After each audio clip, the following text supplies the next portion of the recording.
né? Foi o Senhor que nos possibilitou tirar as dúvidas que tínhamos com relação à Escritura Sagrada. Então tudo isso o Senhor fez conosco, né? E nós somos gratos a Ele por o Senhor ter feito tudo isso na nossa vida, né? Então foram 39 já capítulos, irmãos. E temos a certeza que aprendemos bastante, né? Quantos testemunhos ouvimos, quantas coisas a gente presenciou, né? Irmãos contentes porque aquele exemplo da Bíblia falou na situação que ele estava, né? Quantos irmãos mandaram mensagens agradecendo, né, pelo encontro bíblico, que aquela dúvida que foi tirada aqui foi uma luz na situação que ele estava passando e tudo mais. Então nós somos gratos a Deus, né, que nós todas as semanas Deus permite que nós estejamos aqui juntos, unidos na mesma fé e na mesma comunhão, né? Irmãos, o capítulo 39 que nós vamos entrar hoje é um capítulo bem conhecido, né? A maioria dos servos de Deus aí conhecem esse capítulo, vai falar sobre José, né, na casa de Potifar, mas vamos fazer uma recapitulação do que a gente aprendeu na semana passada, né? Para que os irmãos que porventura não conseguiram, né, participar na semana passada, os irmãos podem ter aí um resumo para poder se situar para a gente entrar aí no capítulo 39, né? Então o capítulo 38, irmãos, foi até uma história, até recebi uma mensagem de um irmão, né, falando: olha, irmão, eu nunca tinha parado para prestar atenção nessa história da Bíblia aí de Judá e Tamar, né? Então é uma história menos conhecida da Bíblia, né? Geralmente muitas pessoas talvez nem conheçam essa parte aí de Gênesis, porque quando se vai ler a história de Gênesis, já da história de Jacó já pula para a história de José, né? Até as historinhas bíblicas, né? Aqueles livros de historinhas bíblicas, geralmente eles não vão contar esse fato aí de Judá e Tamar, porque é uma história que não é muito que apropriada para crianças, né? Então já é feito esse salto e muitas vezes nós adultos acabamos que passamos por alto também esse tipo de história, porque talvez a gente não ouve falar no culto ou não ouve nenhum irmão comentando e tudo mais, né? Mas o capítulo 38 ele vai falar de uma ocasião que aconteceu com Judá, que era filho de Jacó, né? E a sua nora, que era Tamar, né? Então nós vimos na semana passada que Judá teve lá 3 filhos, né? Um dos filhos dele era muito perverso, até o ponto de o Senhor ter que tirar a vida desse filho de tão perverso que ele era, né? E aí a sua esposa ficou viúva. A gente analisou semana passada a condição econômica, como que era naquela época, né? Como que funcionava a sociedade naquela época, como que a mulher ela era tratada naquela época. Tudo isso a gente viu na semana passada, né, irmãos? Até escrevi lá no slide, né, na lousinha, para que os irmãos pudessem aprender bem, né? E aí nós vimos que a mulher, ela quando ela ficava viúva, ela geralmente ela ficava desamparada, ou ela teria que casar com o seu cunhado, né? Essa era a lei da época, uma lei que existia, uma lei chamada Lei do Levirato, né? Os irmãos que estavam semana passada vão lembrar isso, né? Então se casava com o cunhado. E aí todos os filhos que ela gerasse do cunhado seriam descendência, né? Ou teriam parte na herança do seu pai, mesmo que estivesse falecido, né? Do primeiro marido da mulher viúva, né? Então não seria filho socialmente aceito, né? Do cunhado, seria filho daquele que faleceu, né? E muitas vezes os cunhados não queriam casar com a cunhada viúva por causa disso, né? Porque não seriam filhos socialmente aceitos, assim, por assim dizer, do próprio cunhado devido a essa lei do levirato, né? Eu sei que pode parecer estranho para nós, irmãos. É difícil de a gente poder entender essa dinâmica e pensar, meu Deus, como que as pessoas aceitavam essa lei lá no passado? Mas, irmãos, é porque nós vivemos uma sociedade muito atual, muito reflexiva, reflete de várias coisas. Agora, naquela época, irmãos, tínhamos uma sociedade que eles pensavam unicamente na sobrevivência da espécie, na sobrevivência do nome, na sobrevivência da família. Então, tudo isso que eles faziam era pensando na sobrevivência do seu sobrenome, da sua família, do seu clã, né? Que eles eram divididos ali em tribos, em clãs, né? E aí acontece que esse filho de Judá morrendo, o filho do meio que teria que casar com Tamar. E ele não quis casar com Tamar, foi forçado a casar e acabou casando com ela, né? Se unindo com ela, mas quando ele ia ter relação com ela, ele não queria deixar ela grávida, né? Depois o texto vai falar, né, sobre isso, né? Os irmãos tiverem curiosidade, os irmãos leiam os versículos aí, né, do capítulo 38. E isso chateava Tamar, né? Primeiro que ela se sentia como se fosse um objeto, né? E também ela estava com medo de ficar desamparada, né? Foi lá reclamar com Judá, reclamou com o seu sogro, olha, tá acontecendo assim, assim, assim, o seu filho tá fazendo isso, isso e isso. Aí Judá tomou partido e falou, olha, então vai embora para casa do seu pai, fica lá até que o meu filho mais novo, caçula, ele cresça. A hora que ele crescer, aí eu chamo você, você casa com ele, aí tem filho, você não vai ficar desamparada, tá bom? Ela combinou com ele tudo, só que Judá não cumpriu o combinado, né? Passou-se o tempo, o filho mais novo ficou grande, ficou adulto, e acontece que ele esqueceu de Tamar, né? Não se lembrou de Tamar. E Tamar com medo de ficar desamparada.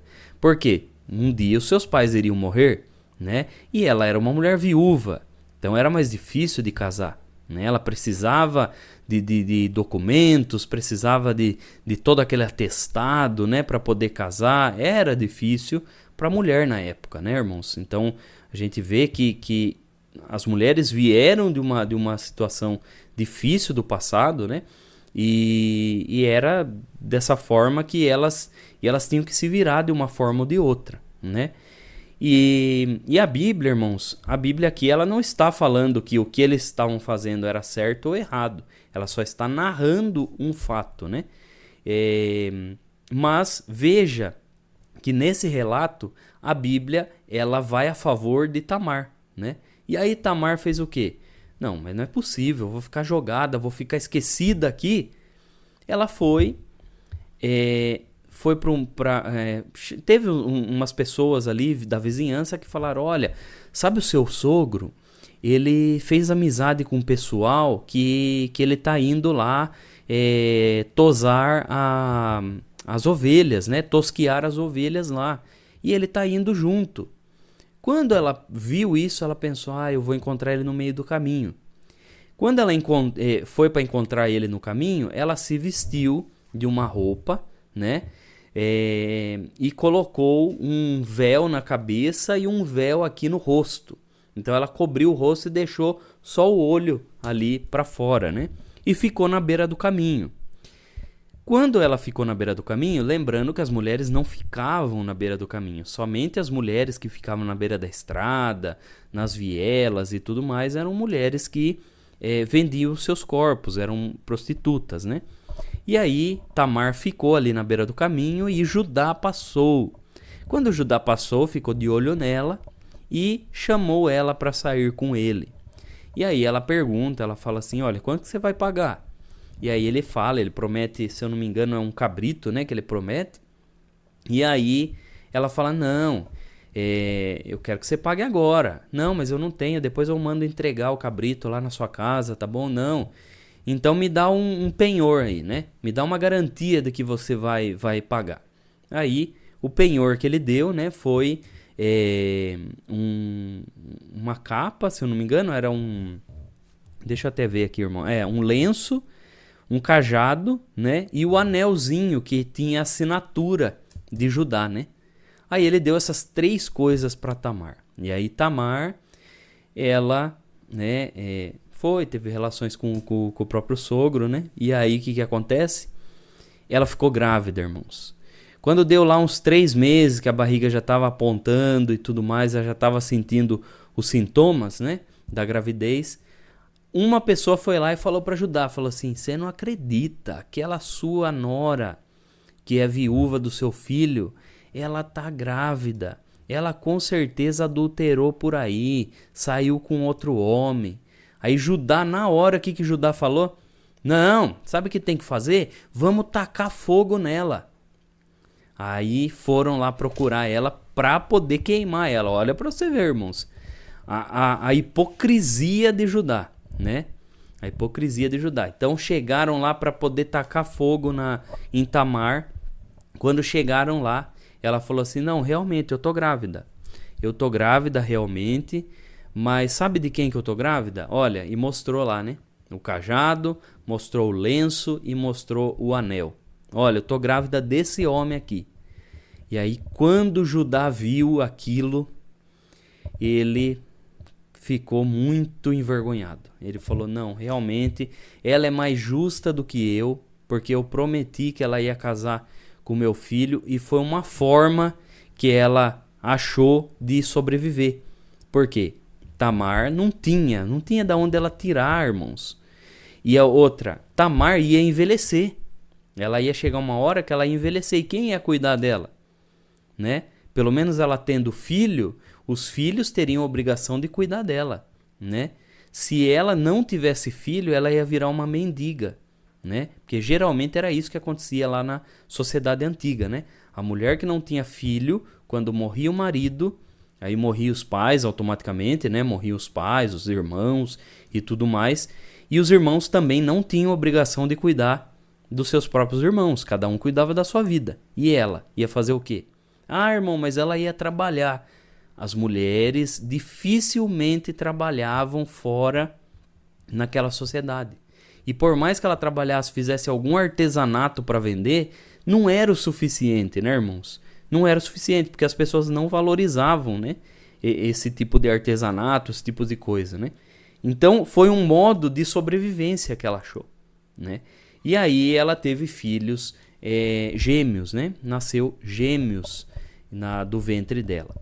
E aí a gente viu esse capítulo 38. E hoje nós vamos ver um outro filho de Jacó, que no caso é José, né? Todos nós já conhecemos a história de José, mas nós vamos ver algumas particularidades e depois vou abrir para os irmãos fazerem algumas perguntas, né? E aí depois a gente vai para a aplicação pessoal, para a gente ver como que nós podemos aplicar a palavra de Deus na nossa vida, no nosso dia a dia. Tá bom, irmãos? Deixa eu só perguntar para os irmãos, ficou alguma pergunta sobre a semana passada, sobre Judá, sobre Tamar? Se alguém tiver alguma pergunta, pode levantar a mãozinha aí, tá? Aí a gente responde e depois vai para o capítulo 39. Se tiver alguém... Tem alguém que sente de fazer alguma pergunta, irmão, sobre essa parte que o servo de Deus recapitulou?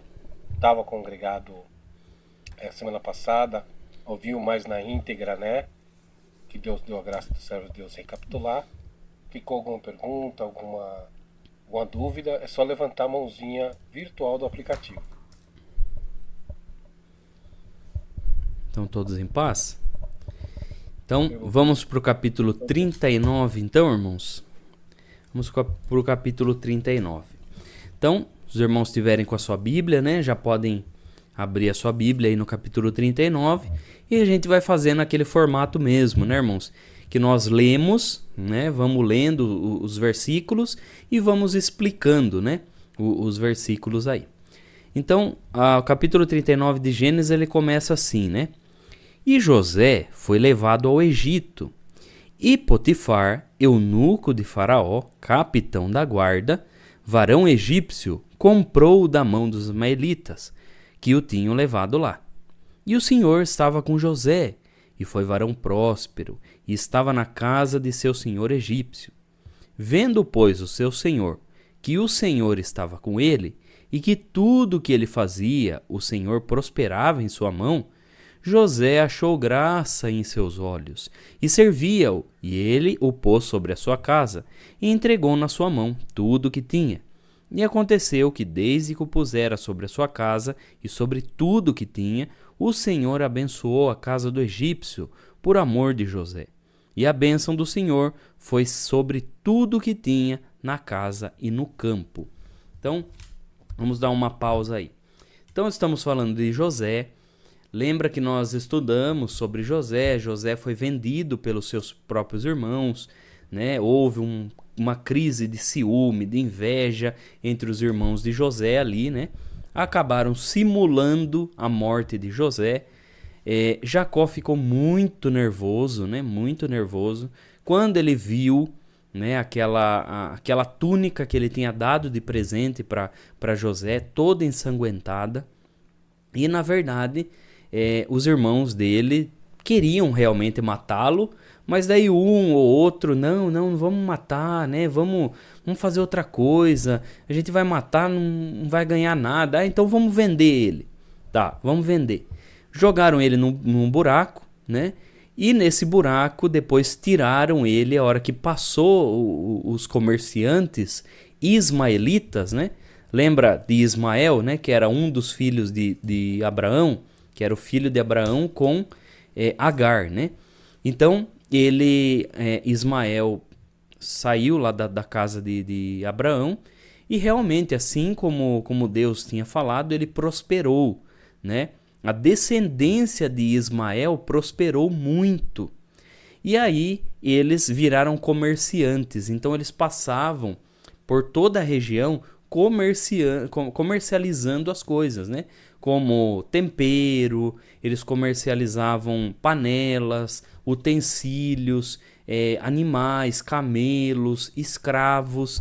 Eles comercializavam. Então eles andavam, né, de cidade em cidade e faziam o seu comércio. E um dos clientes mais que comprava as coisas dos ismaelitas eram os egípcios. Então o que eles faziam? Eles pegavam um monte daquela carga de mercadoria e iam para o Egito, né? O que eles vendessem ali na beira do caminho, né, da viagem, era lucro. Mas realmente quem comprava muito mesmo eram os egípcios. Os egípcios compravam muito tempero, né? Os egípcios compravam muito panelas, artesanatos, né? Os egípcios eles gostavam muito daquilo que era manual, né? Das coisas, das pinturas, né? Tudo que era de outra cultura eles gostavam, de escultura, tudo quanto é arte eles amavam, eles não podiam ver que eles queriam comprar, né? Fora os enfeites para as mulheres também, que os ismaelitas também vendiam, né? E aí numa dessas eles estavam passando ali pelo caminho, e aí os irmãos de José falaram: olha, nós temos um escravo aqui, você não quer comprar? E aí eles compraram ali José pelo valor de um escravo, né? Salvo erro, acho que era 20 moedas 20 moedas, né? Que ele foi vendido, né? E aí José foi vendido para os ismaelitas. Os ismaelitas iriam levar José aonde? Lá para o Egito, onde eles compravam os escravos, né? E aí, irmãos, quando os escravos chegavam lá no Egito, né? Isso é a história que conta para nós, né? A Bíblia ela não vai detalhar, mas a história ela vai contar que se fazia uma fila de escravos, né? Então colocavam os escravos como se fosse uma exposição. Os escravos estavam amarrados, né? Geralmente, irmãos, os escravos ficavam pelados, né? Eu sei que pode até escandalizar alguns, mas os escravos ficavam pelados. E aí um egípcio chegava lá e observava o escravo. Então levantava o braço dele, levantava a perna, via o pé, via se não tinha doença, via o dente, via o ouvido, dava uma olhada no cabelo para ver se não tinha piolho, não tinha as coisas, né? Fazia um check-up lá, um exame, examinava o escravo de todos os ângulos para poder fazer um bom negócio e comprar, não um escravo doente, um escravo que não tinha dente, ou um escravo que tinha alergia, ou um escravo que estava com algum tipo de enfermidade, né? Então eles apertavam a barriga do escravo, viam também o membro reprodutor ali do escravo também, examinavam o escravo todo, né? Então pensa, irmãos, José passou por essa humilhação, né? Quantos chegaram ali apalpando ali José para poder ver, né? Se ele tinha alguma doença, algum defeito, alguma coisa. E geralmente, irmãos, escravos ali, os que eram mais bem cuidados eram os escravos que eles iam para dentro da casa, né?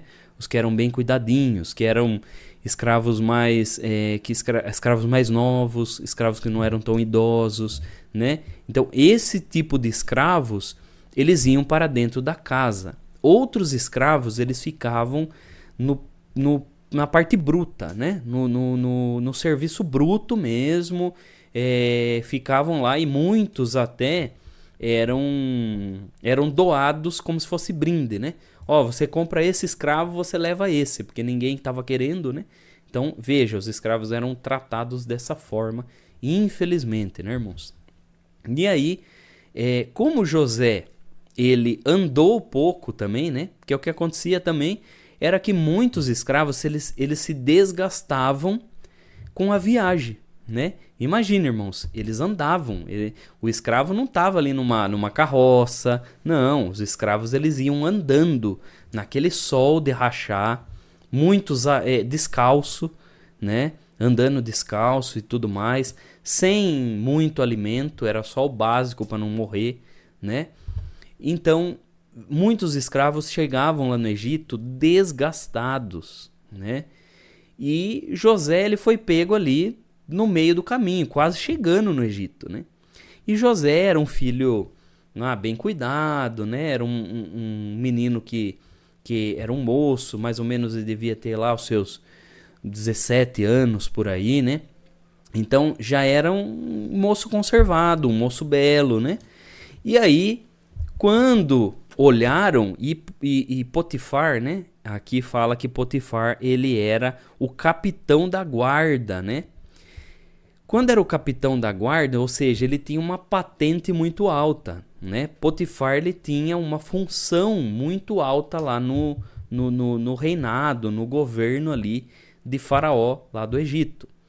Então, como que era feito essa venda de escravo? Sempre as pessoas mais ricas, mais abastadas, as pessoas que tinham certo título, né, de nobreza lá no reinado, ia por primeiro para poder comprar os melhores escravos. E depois o que sobrava iam as outras pessoas que porventura queria comprar algum escravo ali, algum empregado, né? E aí por isso que quando Potifar provavelmente ele foi o primeiro a ir lá, né? Quando ele bateu o olho em José, ele viu um moço formoso, um moço bem cuidado, um moço forte, viçoso, né? Não tinha sofrido lá os impactos da viagem e tudo mais. Olhou lá ele e viu que ele realmente poderia ser um bom escravo para ele, né? E pensou, a hora que bateu o olho, e falou, não, esse escravo pode ser para dentro da minha casa, né? Então ele vai poder ser o meu ajudante. E aí, na hora, ele não pensou e comprou José, né? Quando ele foi levado lá para a casa de Potifar, é interessante, irmãos, que assim, numa casa lá do Egito, geralmente quando as pessoas eram ricas, muito ricas, né? A casa de Faraó, de um funcionário de Faraó, era mais ou menos assim. Eu vou fazer um desenho aqui, irmãos, para que os irmãos possam... eu tentei procurar uma imagem na internet e eu acabei não encontrando a imagem que eu queria, sabe, irmãos? Mas eu vou desenhar aqui para os irmãos terem uma noção, né, mais ou menos como que era. Então, aqui temos uma planta, como se fosse a planta da casa, né? Então, as casas egípcias de ricos geralmente eram assim, né? Ou um quadrado ou um retângulo, né?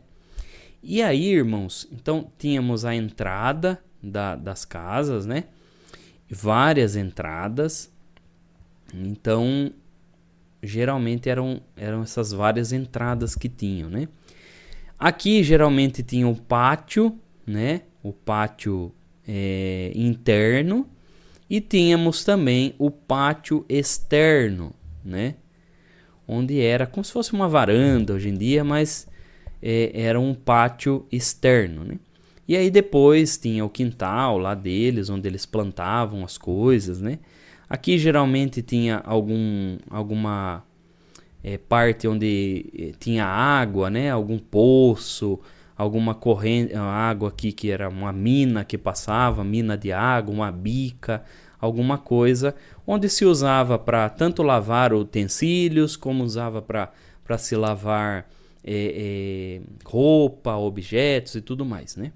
Aqui dentro, algumas casas mais abastadas, então elas vão ter água aqui também, né? De alguma forma, água aqui. Mas não era tão comum, né? Aqui geralmente, irmãos, no meio da casa, era se usado aqui para poder se confraternizar. Então geralmente aqui, lá, ia ter bastante cadeiras, mesas, né? Então vamos ter bastante coisas assim para poder as pessoas da casa lá serem servidas, né? Então tem várias mesas, então vamos ter lá bandejas para se colocar fruta e tudo mais. E aí, irmãos, a cozinha, geralmente, a cozinha ela ficava bem num canto aqui, né? Que pegava desde a parte de dentro como a parte de fora, né? A cozinha pegava dessa forma aí. E aí, irmãos, nós vemos que a cozinha, por ela ser separada, então, geralmente, os servos, né, que participavam ali, a maioria entrava lá por fora, né? Só tinham acesso na cozinha por lado de fora.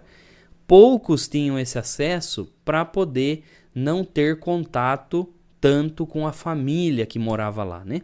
E geralmente eles colocavam cortinas, era pano para poder separar um cômodo do outro. E aí, irmãos, nós tínhamos vários quartos aqui e vários quartos ali, certo? Vários quartos de um lado, vários quartos do outro. Por quê?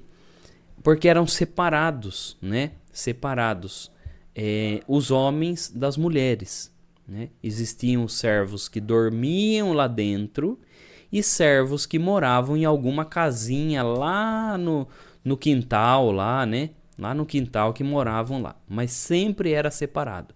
Então eram homens de um lado, mulheres do outro, para poder não ter confusão ali, né? Para preservar ali a boa ordem. E geralmente, irmãos, quem tinha contato, né, com eles eram os melhores servos que tinham contato com os familiares ricos que moravam ali.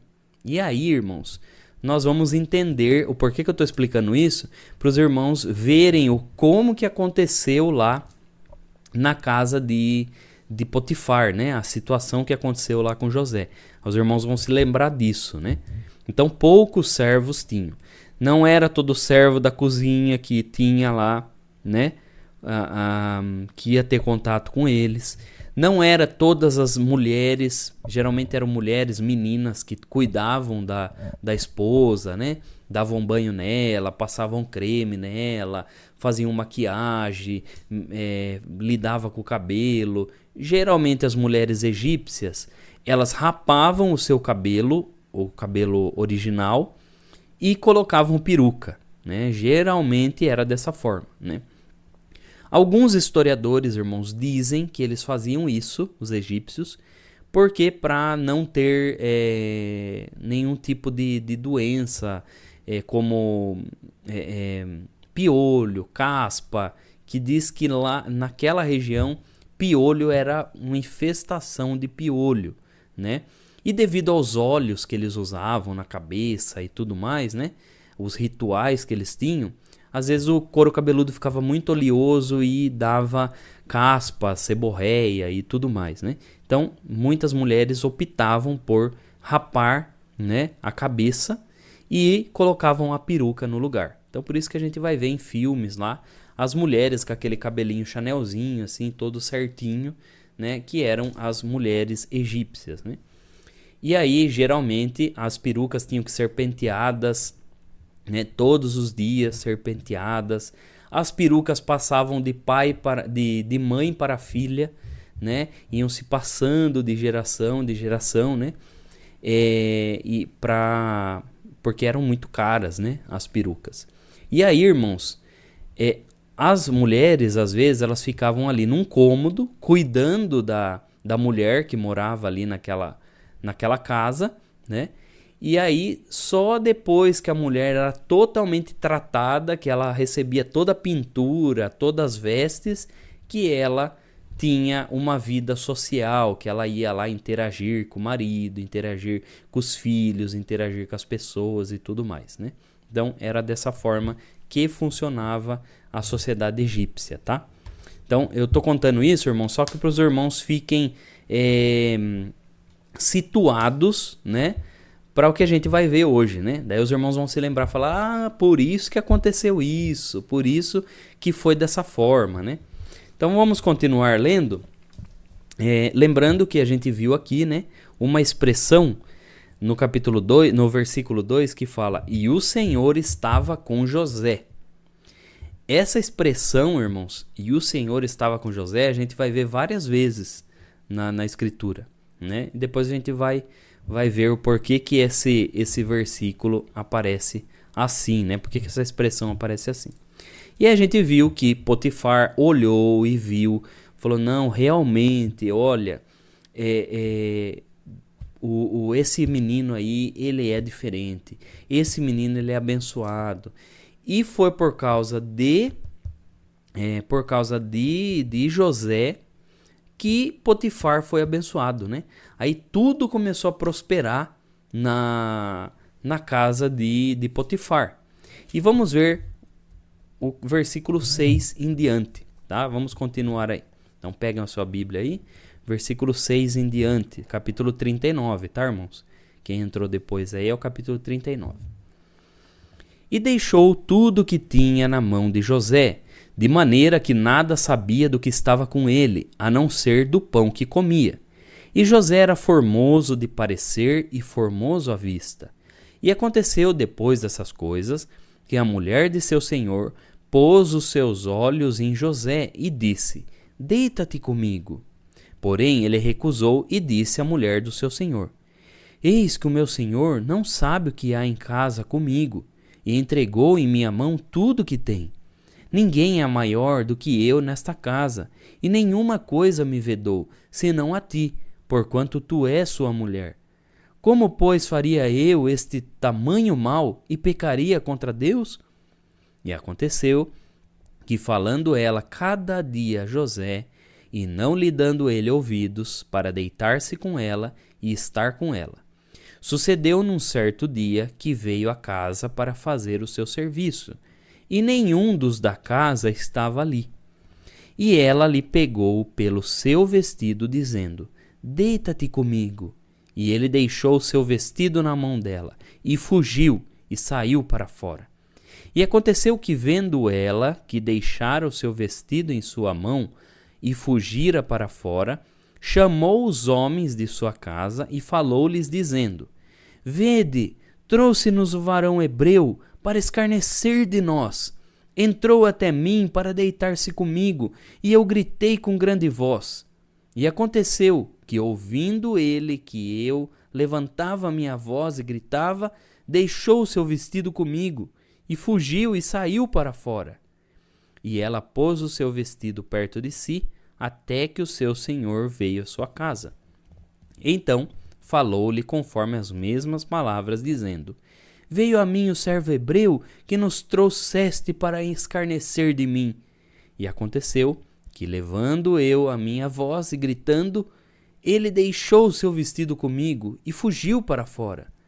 E aconteceu que, ouvindo seu senhor as palavras de sua mulher, que lhe falara, dizendo: conforme a estas mesmas palavras me fez teu servo, a sua ira se acendeu. E o senhor de José o tomou e o entregou na casa do cárcere, no lugar onde os presos do rei estavam presos. Assim esteve ali na casa do cárcere. Vamos dar uma pausa aqui no versículo 20 e depois a gente lê o restante, tá, irmãos? Então veja, lembra que eu expliquei lá sobre a casa, né? Como que era a casa, mais ou menos, né? E aí veja que Potifar, ele confiou tanto em José, né? Ele confiou em José e deu tudo que tinha na mão de José, né? Viu que tudo que José fazia prosperava, né? Então ele falou: não, José, olha, eu vou dar na sua mão isso aqui, você vai comprar, você vai vender, você vai negociar, você vai tomar conta dos outros escravos. Então imagine, né, irmãos? Até os outros escravos ali da casa, eles... imagine, chega um rapaz novo, um rapaz que até então nem morava lá, e aí chega esse rapaz e acaba mandando, né? Acaba dando ordem um, dando ordem outro. Só que tudo que José fazia lá, dava certo. Então quando ele falava assim, olha, faz assim, assim, assim, que vai dar certo, faz desse jeito, e dava certo, de fato, né? Potifar começou a prosperar, o lucro de Potifar começou também a prosperar. Provavelmente José começou a tomar conta não só das coisas dentro da sua casa, mas também das coisas fora, né? Até o versículo fala ali que chegou um ponto que Potifar nem sabia do que tinha, né? Não sabia mais o que ele tinha, o que estava com ele e o que estava com José, né?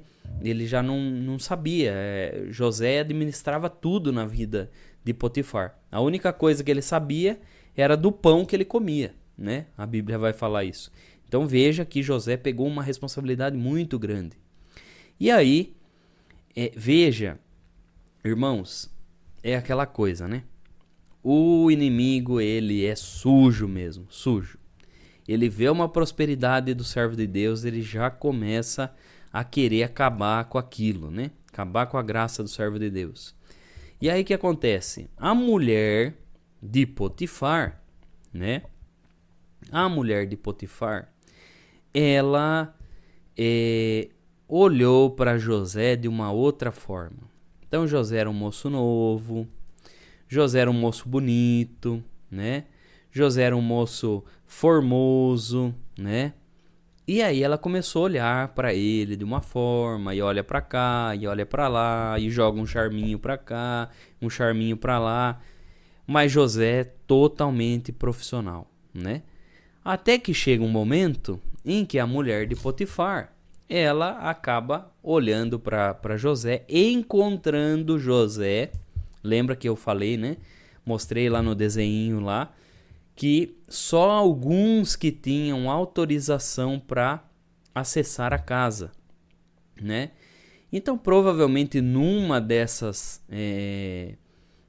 desses serviços que José foi fazer, provavelmente na casa ali, né?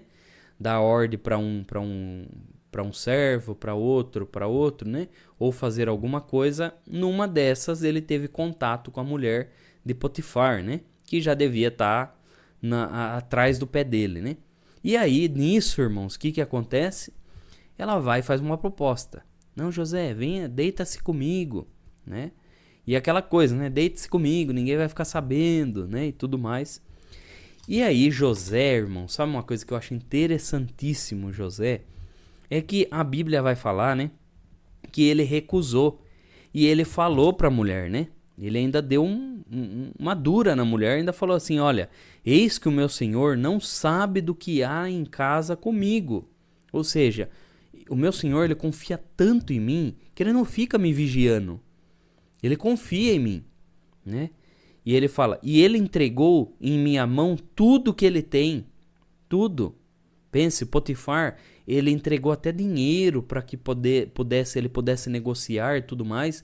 Em momento nenhum Potifar ficava lá, ó, deixa eu contar quanto que tem aqui, será que ele não tá roubando, né? Ou ficava mandando alguém ficar de olho lá em José. Não, Potifar confiou muito em José, né?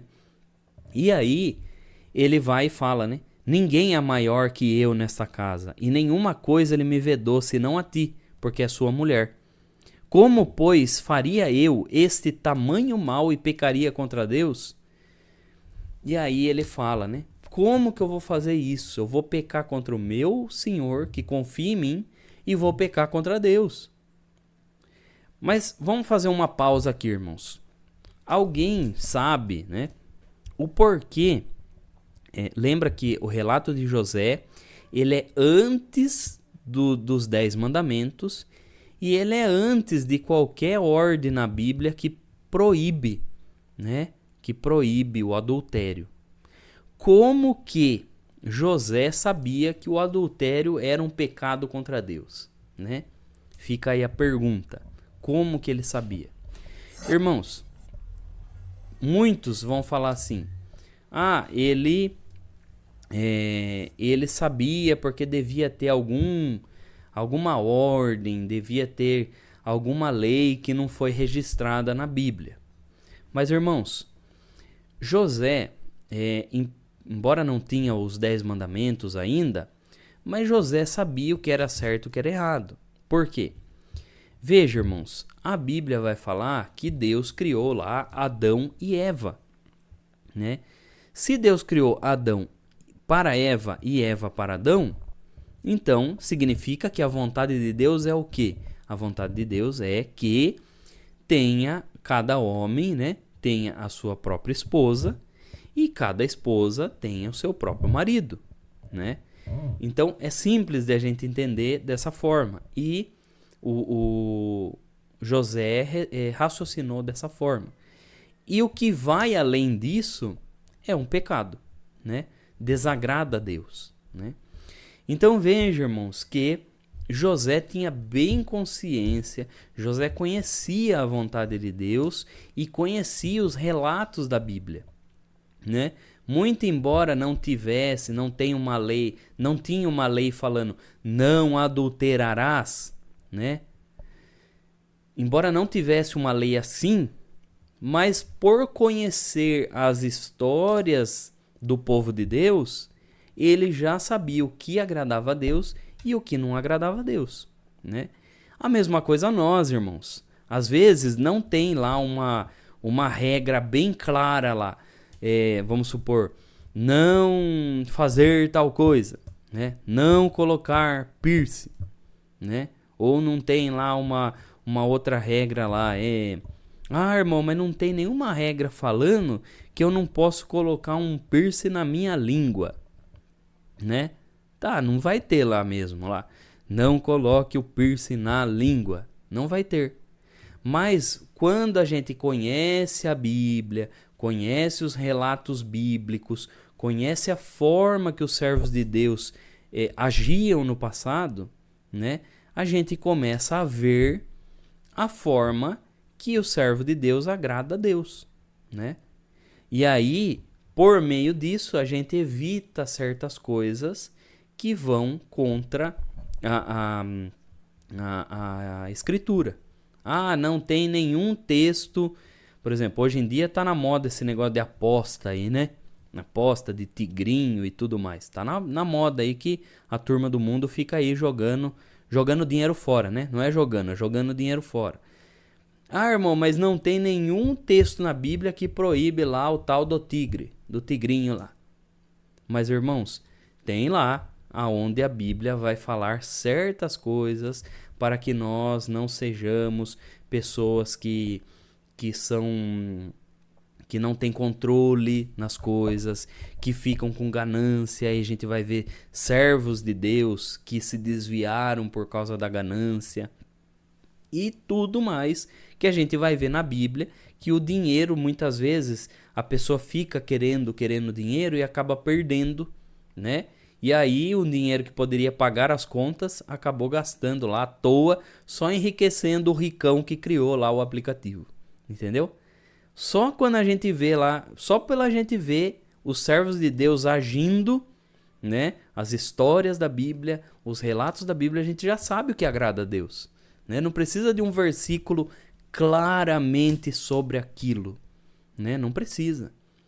Por isso que serve a Bíblia, por isso que temos que conhecer a Escritura, por isso que temos que conhecer as histórias e os relatos da Bíblia Sagrada, né? E aí, irmãos, acontece que José foi e falou para a mulher de Potifar, não, olha, não quero pecar contra Deus, não vou pecar contra o meu senhor.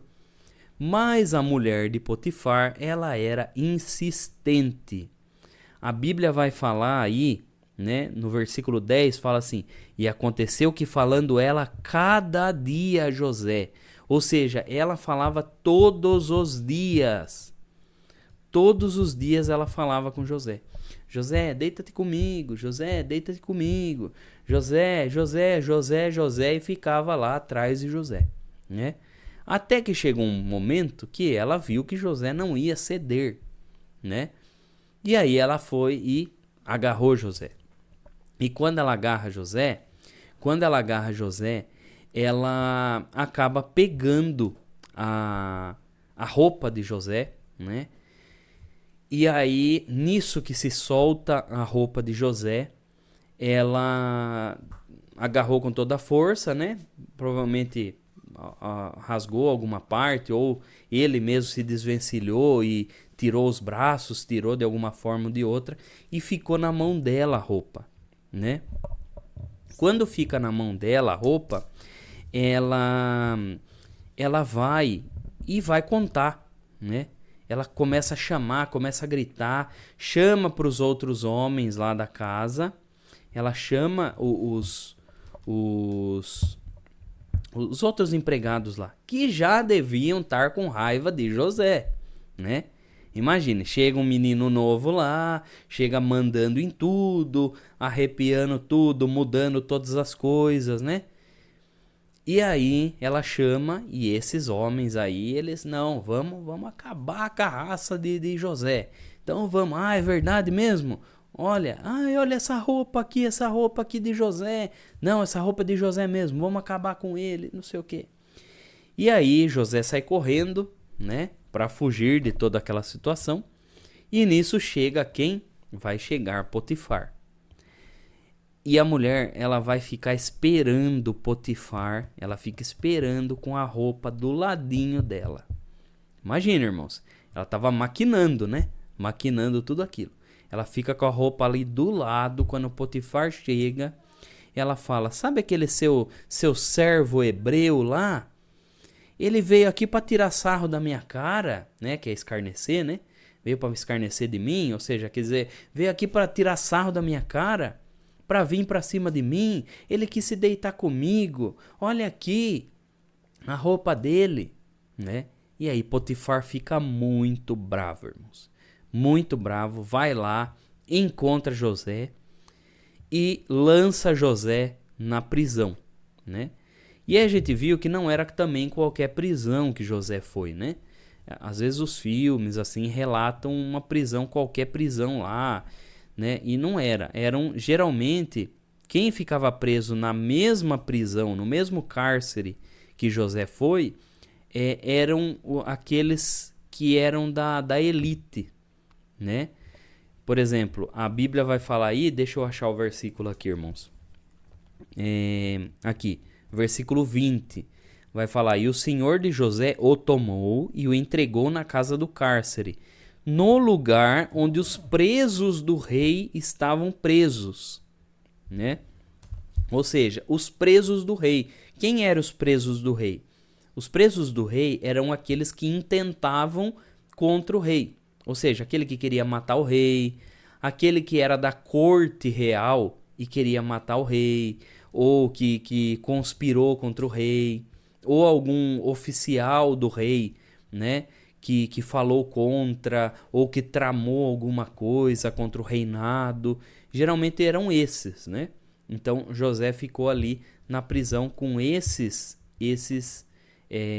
presos aí, né? Que eram os presos do rei. Então não era qualquer um que também José ficou, né? Lá. É importante a gente notar isso, né?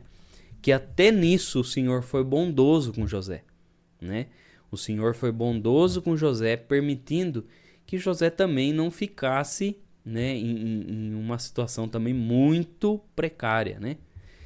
E aí, irmãos, nós vamos continuar ali no versículo 21 até o 23, tá? Pra gente finalizar aí o capítulo. Diz assim: O Senhor, porém, estava com José, e estendeu sobre ele a sua benignidade, e deu-lhe graça aos olhos do carcereiro Mor. E o carcereiro Mor entregou na mão de José todos os presos que estavam na casa do cárcere, e ele fazia tudo o que se fazia ali. E o carcereiro Mor não teve cuidado de nenhuma coisa que estava na mão dele, porquanto o Senhor estava com ele, e tudo o que ele fazia, o Senhor prosperava. Veja, irmãos, que todo o capítulo 39 a gente vai ver falando que o Senhor estava com José. O Senhor prosperava a mão de José. E, se eu não me engano, são 3 vezes, né, que vai falar isso, e outras 3 vezes que fala sobre a prosperidade de José, né? E isso, irmãos, a Bíblia vai frisar muito, porque ela vai mostrar que, independente do que José estava passando, o Senhor estava com ele. Independente, irmãos. Independente, o Senhor estava com ele. Ou seja, o que a Bíblia está querendo dizer? Por mais que as coisas estivessem ruins para José, o Senhor estava presente até no momento ruim. Porque às vezes, irmãos, a gente acha que as coisas estão ruins para nós, a gente pensa, o Senhor me deixou, o Senhor me largou, o Senhor não está comigo. A gente pensa isso. Mas na verdade não. A todo momento, o nosso Deus onipresente, que está em todos os lugares, ao mesmo tempo, em todo momento, Ele está lá. Por mais que o Senhor muitas vezes está em silêncio, mas Ele está lá. Ele estava com José. E José notava isso, né? E, irmãos, a história de José, ela é muito inspiradora para nós, né? Ela mostra muitas lições que a gente pode aprender da história de José. Mas antes disso, irmãos, nós vamos perguntar aos irmãos aí que estão presentes. Os irmãos têm alguma pergunta sobre esse capítulo, sobre José, sobre alguma coisa, né? Podem levantar a mãozinha, que daí a gente tenta tirar essas dúvidas dos irmãos. Aplicação pessoal, então, irmãos, do que a gente aprendeu sobre este capítulo 39, né, irmãos? Nós vemos muitas coisas aqui, muitas coisas. Vimos que em todas as situações Deus está no controle, né? Irmão, mas a situação aqui em casa está difícil. A situação aqui em casa não é boa. Lá no meu serviço também não tá nada bem. Eu tô sendo perseguido. E isso e aquilo. A enfermidade entrou. Isso e aquilo. Irmãos, em todo momento Deus está conosco.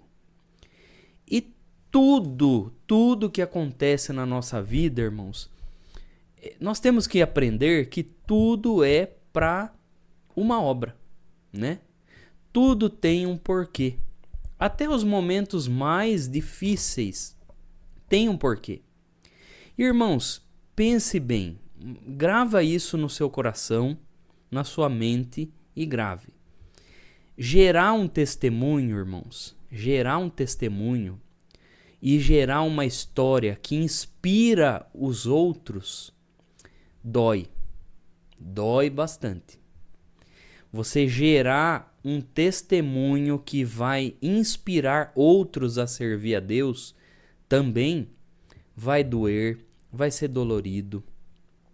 É um processo difícil, é um processo de crescimento, tanto espiritual como até emocional, irmãos.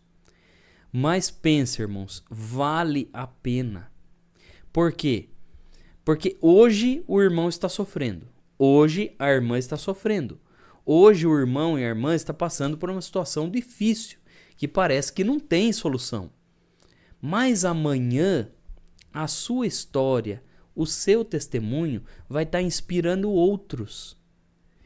Irmãos, quantos aqui na Bíblia que a gente viu que passaram por situações e passaram por períodos difíceis? Existem pessoas que sofreram aí 10, 20 anos. Mas quando a gente vai pegar a Bíblia, a gente olha aqui, é 2, 3 versículos. Mas quando a gente vai ver a corrente do tempo, a linha do tempo, são 10, 20 anos sofrendo. Irmãos, e até hoje, tantos mil anos depois, nós estamos sendo inspirados a seguir o mesmo proceder desses servos de Deus. Então vale a pena, irmãos. Vale a pena. Assim como você gerar, né? Você gerar uma criança, né? A mulher gerar uma criança, tem todo aquele período, tem um momento que a mulher fica inchada, tem um momento lá da retenção de líquido, tem um momento de dor, tem um momento de cólica, depois dói a coluna, depois ela não consegue mais dormir como ela dormia antes, aí ela vira de lado, não dá, aí ela vira de bruço também, não dá de jeito nenhum de bruço, que acaba com a criança, aí ela, se ela só está acostumada a dormir de barriga para baixo, ela não consegue dormir, ou se ela só está acostumada a dormir de barriga para cima, também ela não consegue dormir, dá falta de ar, tem que colocar mais de um travesseiro. Irmãos, a mulher, para ela gerar, dói muito. E depois ela tem um momento de que ela vai ganhar a criança. E aí, nesse momento do parto, aí mais uma dor. Mas quando vem a criança, e essa criança ela vai ser muitas coisas, ela vai ser uma criança que vai alegrar esse, que vai alegrar aquele, e ela vai ser uma criança que ela vai inspirar esse, ela vai inspirar aquele, né? Vai ser uma criança que talvez tenha uma profissão que vai salvar um, vai salvar outro, né?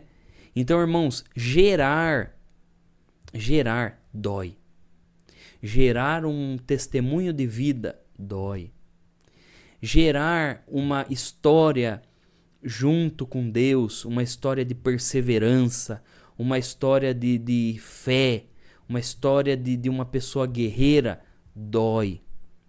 Mas vale a pena, irmãos. Vale a pena. Porque lá na frente a gente vai olhar e vai falar, realmente, o Senhor estava comigo. Como que eu alcancei? Como que eu consegui passar por isso? O Senhor estava comigo. Assim como José, irmãos. José, a todo momento, Deus estava com ele.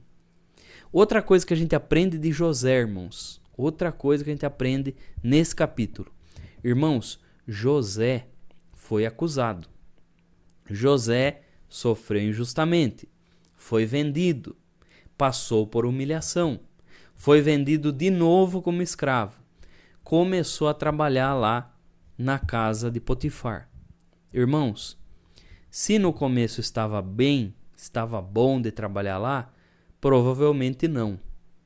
Provavelmente José chegou lá, quando ele foi inserido ali na casa de Potifar, provavelmente ele ficou ali sem saber o que fazer, né? Ele ficou meio... Sabe quando a gente entra num emprego novo, irmãos? Que a gente fica meio sem saber o que fazer, o que não fazer, né? Irmãos, da mesma forma, José poderia reclamar. Poderia ficar reclamando. Ah, mas eu não gostei desse serviço, eu não gostei, queria estar lá na casa do meu pai e não sei o que e tudo mais. Ele poderia ter essa atitude. Mas em momento nenhum a Bíblia vai falar que José ficou clamando a Deus. Ele poderia ficar, Senhor, porque o Senhor permitiu isso? Senhor, não foi isso que o Senhor me prometeu? Senhor, que não sei o quê. Aquela lamentação. Irmãos, o servo de Deus reclama? Reclama. Chega um momento que a gente tá fraco, né? Chega um momento que a gente também não aguenta, a gente é carne e osso. Mas na verdade, irmãos, o servo de Deus, ao invés de ficar reclamando, ele deveria só clamar. Veja bem, irmãos, a palavra reclamar, ela vem de reclamar, ou seja, é clamar duas vezes. A pessoa que reclama, ela é uma pessoa que ela já clamou, mas ela acha que aquele clamor não surtiu efeito, né? Ela não tem confiança que aquele clamor chegou até Deus, e aí ela fica o quê? Reclamando 2, 3 vezes, clamando 2, 3, 4, 5 e fica reclamando à torta e direito para tudo quanto é lado. E não é uma atitude de servo de Deus. A reclamação, ela é essa lamentação, sabe, irmãos? Alguns servos de Deus que fazem certas coisas que não é o certo, né? Fica reclamando de tudo, e reclama disso, e reclama daquilo, né? Aí fica reclamando. Ah, porque eu não tenho emprego, porque eu não tenho emprego, porque eu não tenho emprego. Aí o Senhor prepara o emprego. Aí ela fica reclamando. Não, porque não é o horário que eu queria, porque não é horário, um horário ruim, que não sei o quê, que não sei o quê. Aí vai, o Senhor prepara e muda de horário. Aí fala assim, não, mas também eu não queria isso, porque o salário é ruim, porque o salário é ruim, porque o salário é ruim. E aí vai, o Senhor prepara um emprego com um salário melhor. E aí começa a falar, não, porque não tem, porque a comida aqui da empresa é horrível, porque não sei o quê, que não sei o quê. Sabe aquela pessoa, irmãos, que por mais que ela seja serva de Deus, ela nunca está contente com nada. Sabe? Ou aquela pessoa que casa. Não, porque eu quero casar, porque eu quero casar, porque eu quero casar. Aí ela arruma uma pessoa para casar. Aí ela casa com essa pessoa, independente se é homem ou mulher, né? Existe dos dois gêneros aí, existe pessoa reclamona. Aí vai, casa. Depois casou com a pessoa, aí fica reclamando. Não, porque a pessoa é assim, porque tem defeito, porque não sei o quê, que não sei o quê. Aí a pessoa vai e muda. Aí ela vai reclamar outro defeito. Aí reclama do outro defeito da pessoa. Né? Então existem essas pessoas que elas ficam reclamando. Irmãos, infelizmente isso daí não faz bem nem pro psicológico da pessoa, nem pro emocional e muito menos pro espiritual, irmãos. O espiritual é muito afetado por isso. E repare, irmãos, quando a gente está muito junto com umas pessoas que só reclamam, a gente começa também a só querer reclamar. A gente para de dar graças a Deus pelas coisas simples da vida, né? Irmãos, e muitas pessoas são assim. E nós não devemos ser dessa forma, irmãos. Nós temos que ser servos de Deus, assim como José. Encarar a situação. Ah, estava ruim lá. Não era o emprego dos sonhos, não era ser escravo que José queria. Não era ser escravo que José queria. José não queria ser escravo. Mas José pegou aquela função. Sabe quando abraça a função? Abraçou aquela função e falou, não, eu vou sim, eu vou junto com o Senhor, eu vou fazer. E aí ele se destacou, irmão. José se destaca naquilo que ele está fazendo com o Potifar. E aí ele começa a dar o melhor dele. E conforme ele dá o melhor dele, ele é reconhecido. E veja, irmãos, que se José ficasse lá no canto, lá só reclamando, o que ia acontecer? Talvez nem essa história de superação de José a gente ia ter aqui na Bíblia, né? Ele seria o filho de Jacó que só reclamou lá quando foi vendido, né? E veja, José, ele foi, e o Senhor estava com José. E o Senhor prosperava o que José fazia. E o Senhor prosperou. Irmãos, às vezes falta em nós, sabe o quê? Falta em nós pararmos de reclamar um pouco e agir, né? Parar de só lamentar, né? Ficar só, ó céus, ó vida, né? Não funciona, irmãos. A gente só ficar reclamando. E muitos dentro da própria igreja também só ficam reclamando de tudo. Por exemplo, irmãos, vou dar um exemplo para os irmãos.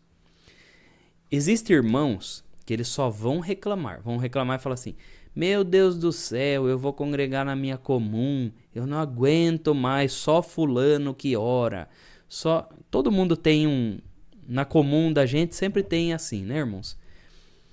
Só o fulano que ora, é a mesma oração toda vez, é só ele que ora, é só ele. Mas, irmãos, você só está reclamando. Você já pediu para Deus abrir a sua boca e você orar? Porque, irmãos, às vezes a gente só reclama e não faz a nossa parte. Eu tô reclamando que só o irmão ora, mas eu mesmo não quero abrir a boca para orar. Será que é certo isso, irmãos? Então a gente tem que agir também, irmãos. A gente tem que agir. E se a gente não age, irmãos, a gente fica lá, só lá no trono, né? Senta no trono e fica, fulano fez errado, fulano fez errado, fulano fez errado. Aí é fácil, irmãos. É fácil você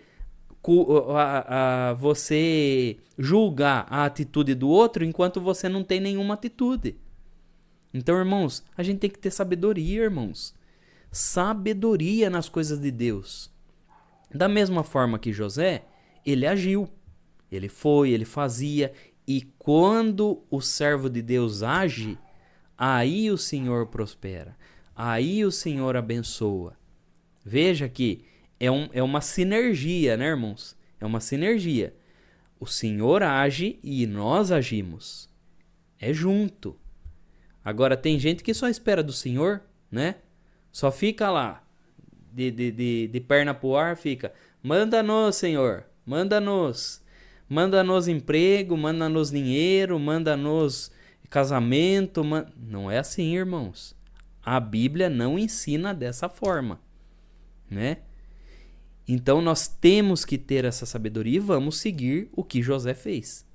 Outra coisa também, irmãos, que a gente pode aprender do relato de José, é que José, quando ele foi acusado, né? Ele foi acusado lá pela mulher de Potifar. Irmãos, veja que ele não ficou assim: não, Potifar, não, pelo amor de Deus, não, deixa eu falar, deixa eu defender minha causa, não, pelo amor de Deus, Veja que ele não ficou tentando se defender, ou tentando usar argumentos e tudo mais, ele não tentou. Irmãos, o que isso nos ensina? Quando nós estamos certos, o Senhor se encarrega de fazer a justiça. Porque, irmãos, quando o homem quer fazer injustiça, o homem faz. Quando o homem quer fazer injustiça, o homem faz. Independente do que você fale, irmãos, o homem faz a injustiça, e aí você tenta se defender, ainda o homem tenta usar as suas palavras contra você ainda. Irmãos, vou contar uma parte que aconteceu comigo, né? Eu, uma vez num serviço, eu fui muito injustiçado, sabe, irmãos? Muito injustiçado. E eu, na época, irmãos, eu queria de todo jeito, eu queria falar com fulano, com beltrano, com ciclano, queria falar com o gerente, com isso, com aquilo. Mas o Senhor colocou paz no meu coração. O Senhor colocou paz. E, irmãos, eu não precisei me defender. Eu não precisei falar nada. Aí o outro meu colega que foi falar com o gerente, foi falar com esse, com aquilo. Quando foi feita a resolução do caso lá, irmãos, esse meu colega de trabalho lá que falou um monte, né? Mandou mensagem, mandou e-mail. As próprias palavras dele foram usadas contra ele, né? Falaram que ele falou mal da gerência, ele falou mal da gestão, ele falou mal disso, ele falou mal daquilo. E o Senhor tinha colocado paz no meu coração. E a paz que o Senhor colocou no meu coração, irmãos, Foi difícil de engolir tudo aquilo? Foi difícil. Mas, irmãos, ainda me deu benefícios naquele lugar, né?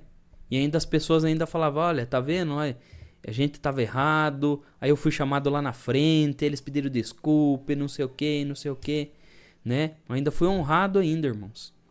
Então, irmãos, querendo ou não, é difícil passar injustiça. Mas quando a justiça de Deus está do nosso lado, irmãos, a gente pode confiar. Mais cedo ou mais tarde, o Senhor faz a justiça. Ah, mas demora. Com José também demorou. A gente vai ver na semana que vem, né? No ano que vem, a gente vai ver que José ficou preso muito tempo, né, irmãos? E aí a gente vê como que o Senhor nos ensina dessa forma. Outra coisa interessante também, que a gente pode aprender também, é a respeito de fugir do pecado, irmãos. Fugir daquilo que é errado. José, ele fugiu. Ah, mas por que ele não ficou lá, né? Até Potifar. Não, irmãos, muitas vezes a gente tem que fugir do erro. Tem que fugir, irmãos. A mocidade que está presente aqui, os irmãos mais moços, os irmãos casados, as irmãs casadas, a gente tem que fugir do pecado. Mas a gente não tem que lutar contra o pecado? Irmãos, em certos momentos nós lutamos, em certos momentos nós fugimos. Porque, irmãos, nós temos que ter esse entendimento. Existem momentos em que nós temos a fortaleza de lutar contra, mas existem momentos que a sabedoria divina nos fala para fugir do pecado. E pecado, irmãos, não é só a parte sexual também. Pecado vai desde tudo. Fugir, por exemplo. Ah, eu tenho o vício do cigarro. Se você tem o vício do cigarro, fuja do cigarro, meu irmão. Fuja do cigarro, minha irmã. Porque o que adianta? Você pega e coloca a carteira de cigarro lá do seu lado. Você acha que você não vai fumar? Você deixa a carteira de cigarro perto do isqueiro ainda.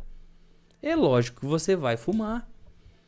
Irmãos, eu já conheci irmãos, né, que pararam de fumar, que eles tiveram que parar até com café. Porque o café era um gatilho que puxava o cigarro, né? Então, irmãos, tudo isso nós temos que ter esse entendimento, né? Fugir do erro. Ah, irmãos, nossa, eu não consigo segurar minha língua. Eu não consigo. A hora que eu vejo, eu já falei mal de fulano, de Beltrano.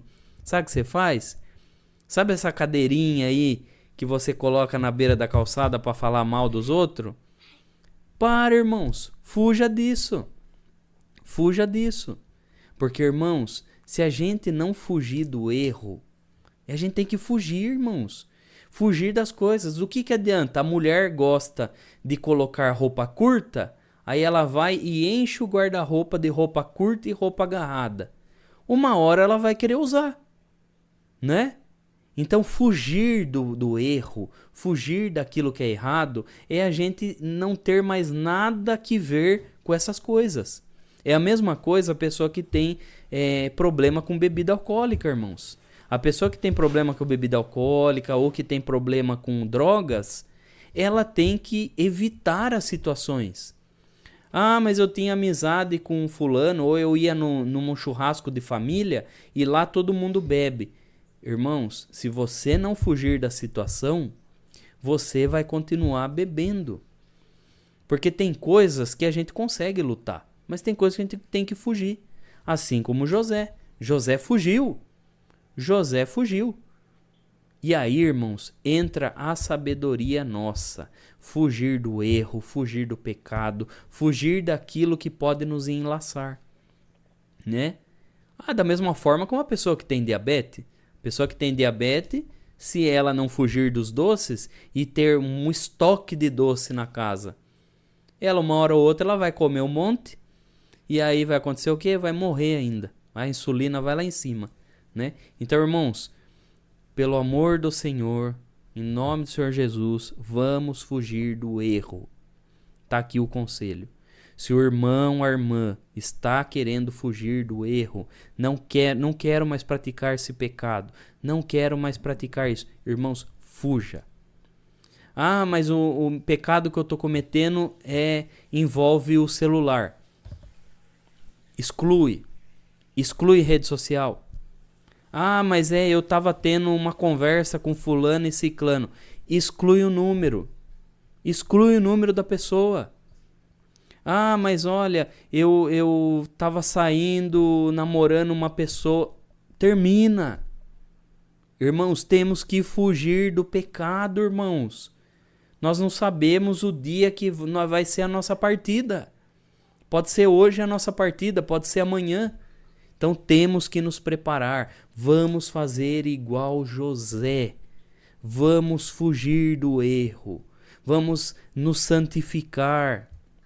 E o Senhor vai nos abençoar. Irmãos, outra coisa também interessante é que José saiu da casa de Potifar, foi lá para o cárcere, né? E mesmo no cárcere o Senhor abençoou. Então, irmãos, não adianta. O servo de Deus, onde ele entra, a luz de Deus entra com ele. O servo de Deus, ele entra num lugar, ele abençoa o lugar. Muitas vezes aquele lugar não vai valorizar o servo de Deus. E aí, quando a gente sai daquele lugar, a gente não pode sair com mágoa, com isso, com aquilo. Saia de cabeça erguida. Quando o Senhor te colocar, mesmo que seja num lugar que você fala, meu Deus, aonde eu vim parar? Meu Deus, eu tinha um emprego tão bom e olha onde eu fui colocado agora para o Senhor. Trabalhe da mesma forma. O Senhor vai te honrar, meu irmão. Seja da mesma forma. A luz de Deus que estava lá quando você tinha um emprego bem remunerado, tem que ser a mesma luz quando agora você tem um emprego menor. Trabalhe, faça o seu melhor, vai com afinco.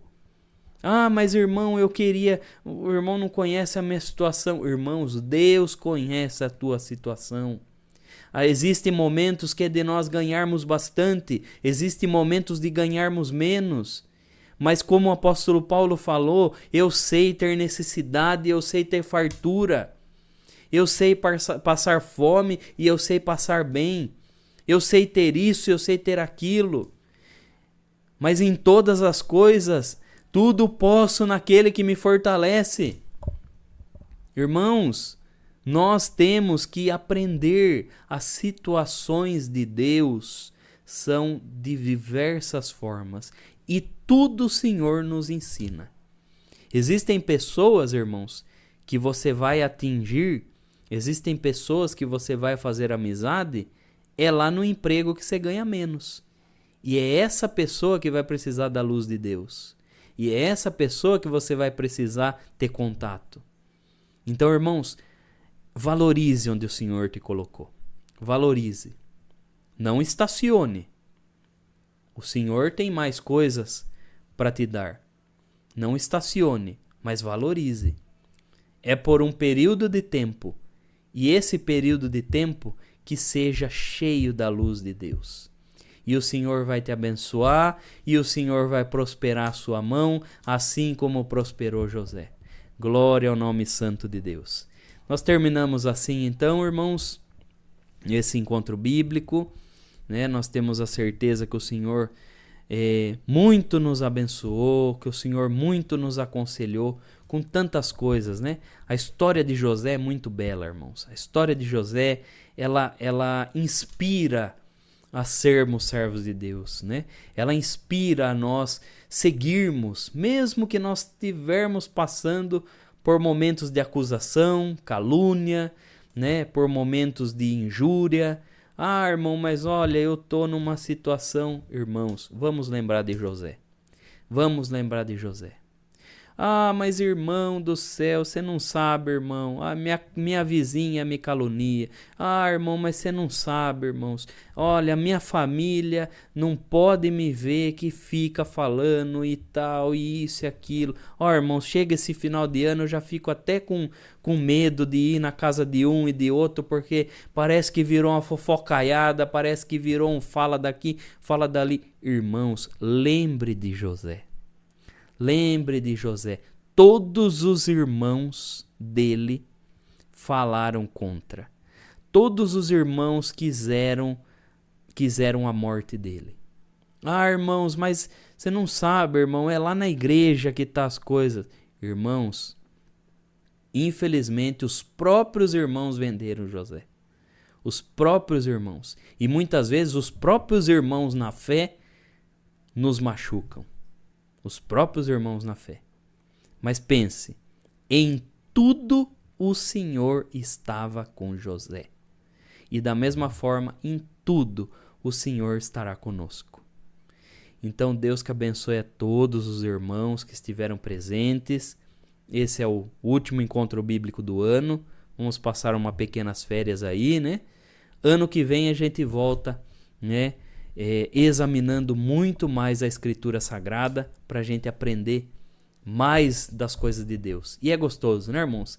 A gente aprender das coisas de Deus é muito gostoso. A gente vê como os servos de Deus eram no passado e como nós queremos ser. É muito bom, irmãos.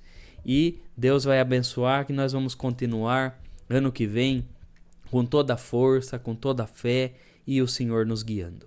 Irmãos, vamos agradecer ao Senhor, né, por esse encontro bíblico.